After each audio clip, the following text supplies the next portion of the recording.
Hey folks, it's Rick and Chip. We're doing a little thing where we're going to play our favorite of each other's guitar collection. So Chip is playing my Duesenberg Starplayer Special. Yeah, so I have this torrid love affair with Gretsch Jet Firebirds. I love like the Dakota Red. That's what that one is. Dakota and this reminds me so much of that. It's just got a cool feel, cool sound. Plays great. Yep. I honestly I don't know a ton of the specs on this. I'm gonna make you tell them to me, but I don't know a ton of them either, to be honest with you. Really, really killer. So obviously maple rosewood. Two, I assume these are Duesenberg kind of. They look Gretschy. Yeah. But they're humbuckers. Yeah. I mean, they're regular kind of humbuckers. This one's called the Grand Vintage Humbucker, and this one's called the Crunchbucker. So kind of in that PAF low output kind of Definitely territory. in the yeah. Now they've got a cool thing with this. It's like a veritone or something that they call it. So if you feel it, it's got a notch in the middle. Ah, I see. And the notch in the middle is like humbucker with tone up. When you crank it up all the way, it's like single coil. Yeah. As you can tell that there's noise when you crank it up all the way. Right, and then in the middle. If you roll it off, just until that noise goes away, like just barely roll it off, you get a really sweet spot.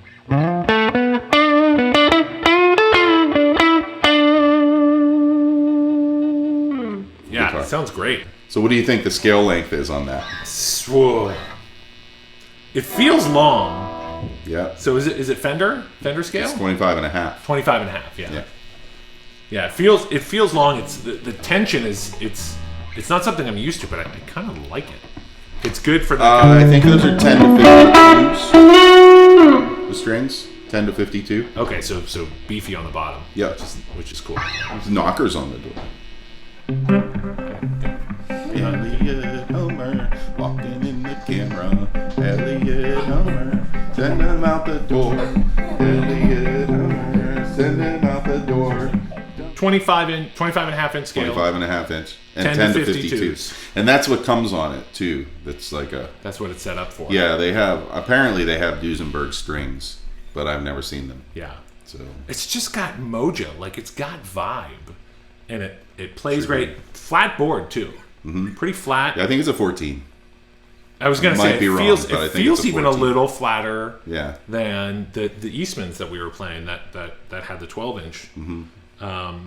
It's a weird one. I feel like I'm almost twisting my hand. I almost have to bring it up closer to me to be comfortable on it because it feels a lot further away. Sprungy. I love the less trem. But if you've ever tried their stock, a Duesenberg with the stock trem on it, they're really good. They really feel loose. If you feel a lot of Bigsby's feel kind of tight, which some people might like. But the higher end Bigsby's, if you feel them, then they feel a little more loosey-goosey and nicer. That's what that feels like. And those are only like $110, $120, those tremolos.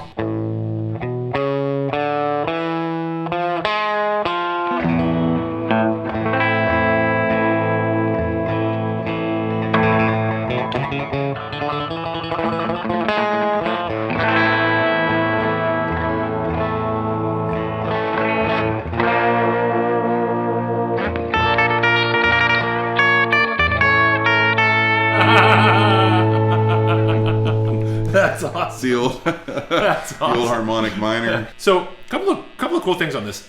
It doesn't look like it from the front. It's a bolt-on. Yep. Which always surprises me. So but there's no neck plate. It's just got these kind of countersunk screws.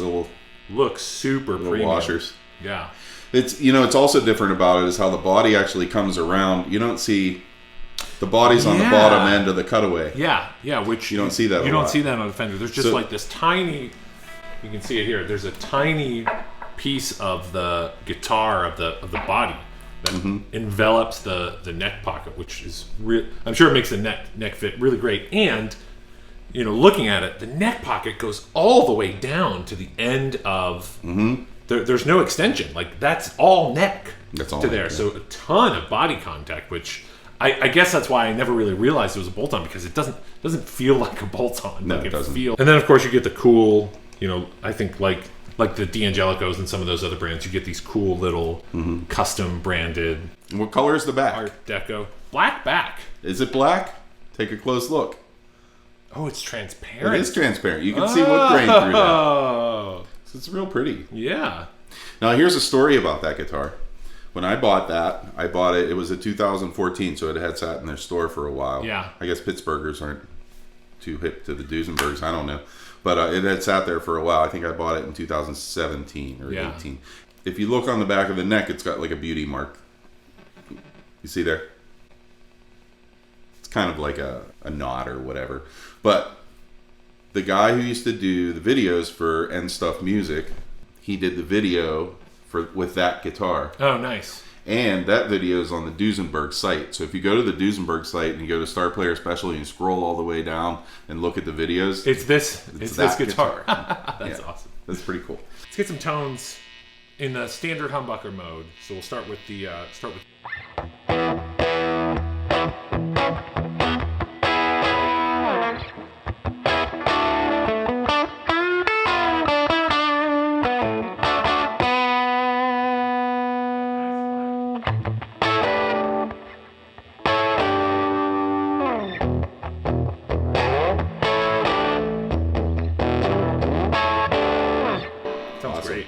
Yeah, it's a good sounding guitar. Middle.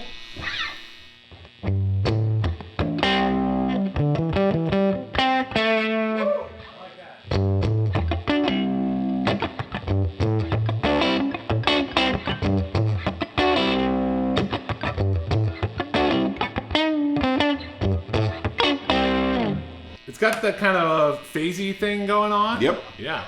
Neck.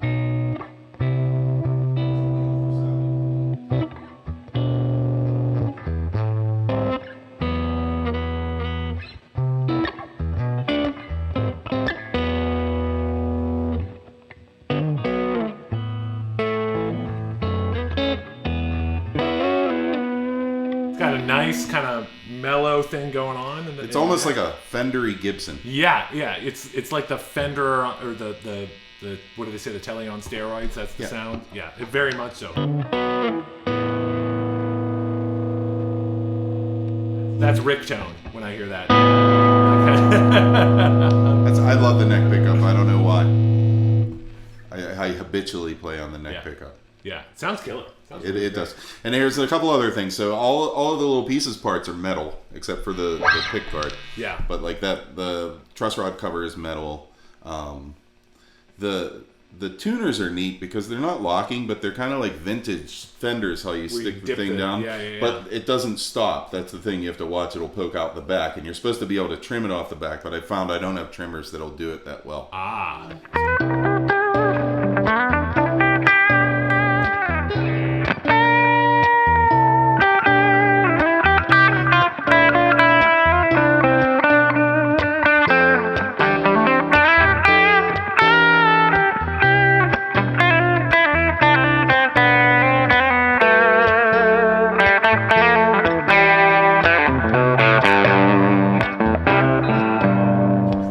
Duesenberg is great.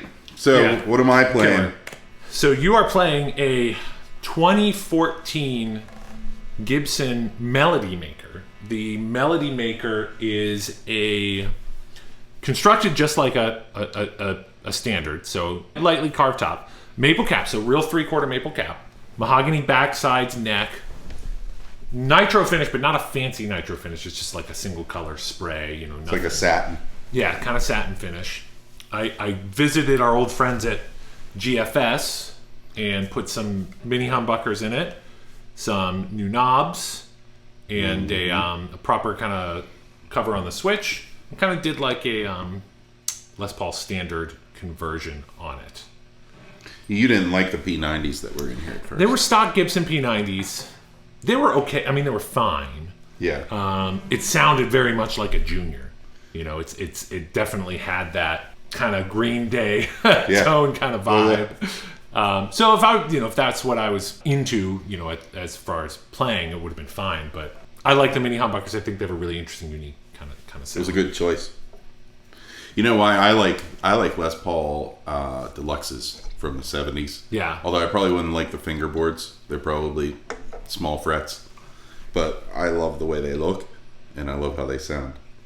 Anything to give me a weaker sounding pickup, I guess. But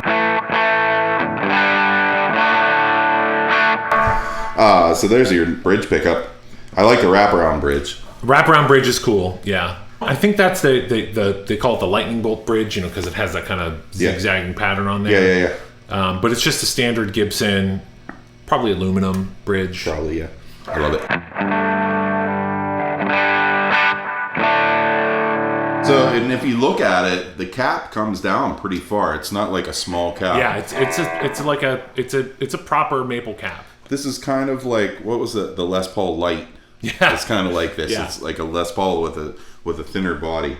It's got a little bit of a belly cut here. What kind of struck me about that in the shop, so I got this at Pittsburgh Guitars. Went to the shop, saw it, and it was a good price because it had been kind of banged up around the edges, but in a good, almost like in the right way. Yeah. Like it looks like a guitar that's just been played a lot and kind of sat in somebody's studio and they took it and gigged with it, and it's yeah, it does. It feels like a well-loved instrument. Yeah, that's what it feels like. Pittsburgh Guitars, that's cool. I bought a couple of guitars there in the past. Okay, so what's neat about these little pickups is we can split them, and they still.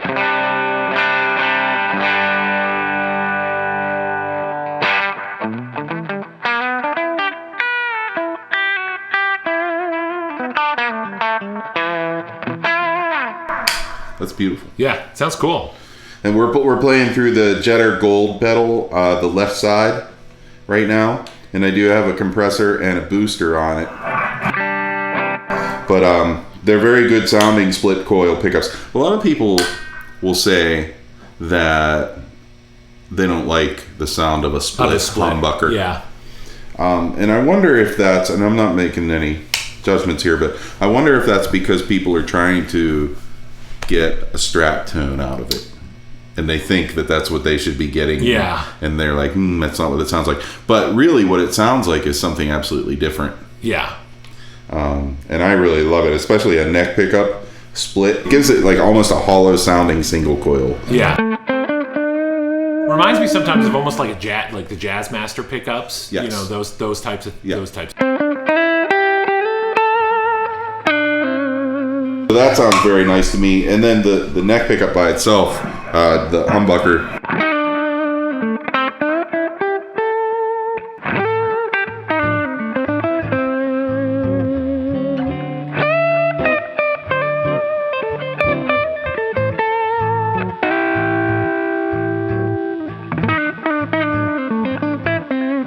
Here's split.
We should call this show Rick and Chip Play in the Key of A. I think we played everything in the key of A today. Maybe tomorrow we'll play in B flat. Who knows? That'd be good.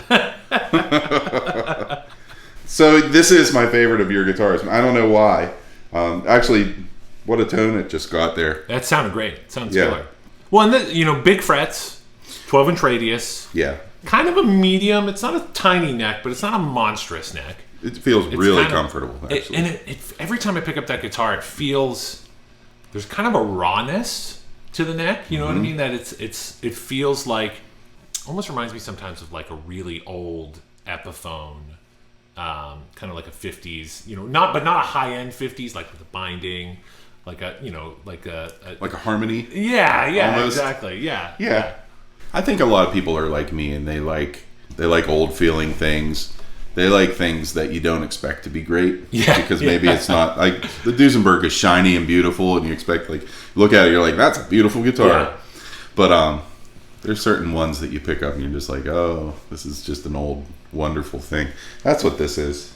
I really like it. It's only a 2014. This guitar actually feels like a 70s to me. Like, it feels like it's that old, which is really neat. And you can find these. So all in all, you can find these on, if you search 2014 Melody Maker on Reverb, you can find a ton of them.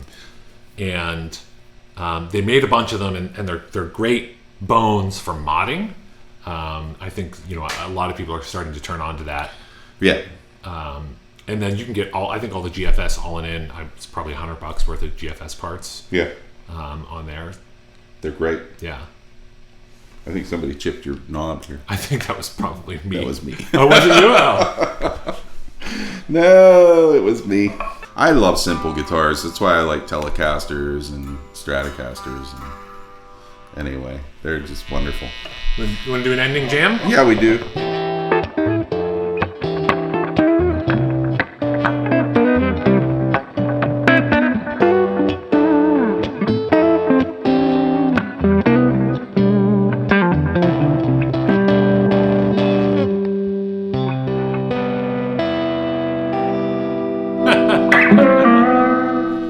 Cool.